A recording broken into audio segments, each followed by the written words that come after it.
crois qu'il faut qu'on fasse attention à rester un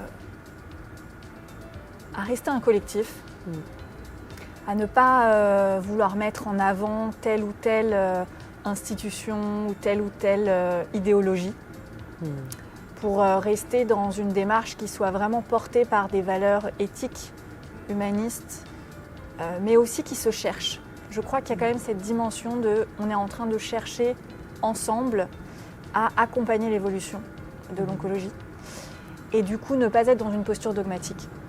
Ça, je crois que c'est quelque chose qui est un axe de vigilance et donc de développer une inclusivité des uns et des autres.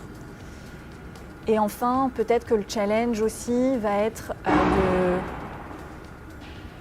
en fait, le vrai challenge, pour moi, il est dans la co-création.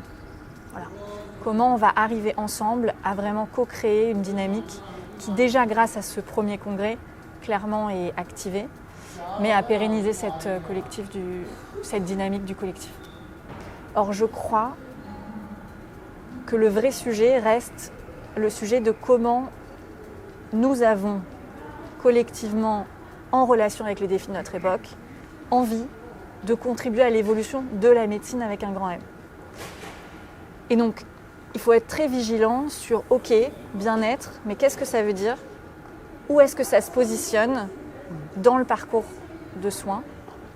Ça ne veut pas dire donner le pouvoir aux médecins, ça veut juste dire réfléchir à la médecine, donc la manière d'accompagner l'individu vers le rétablissement de la santé et de cultiver cet art et cette science de manière plurielle. Donc moi, j'ai toujours un petit bémol avec la notion de bien-être. Donc pour toi, l'oncologie intégrative impacte la santé elle-même. L'oncologie intégrative et la médecine.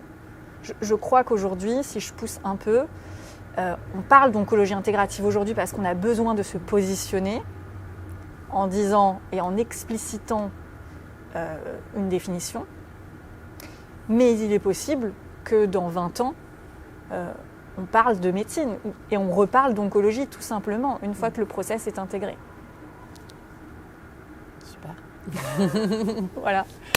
En 3 mots, ton espoir pour le futur. Mon espoir pour le futur, je crois que c'est vraiment que les lieux de santé redeviennent des lieux de vie.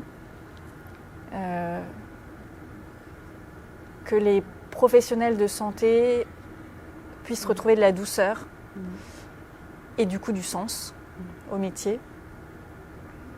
Mais également que les patients, que la société, en fait que le citoyen puisse être plus engagé, ou plus conscient de sa propre santé et que sa propre santé est aussi en relation avec la santé des autres et de la planète. Voilà. Et j'ai beaucoup d'espoir, vraiment.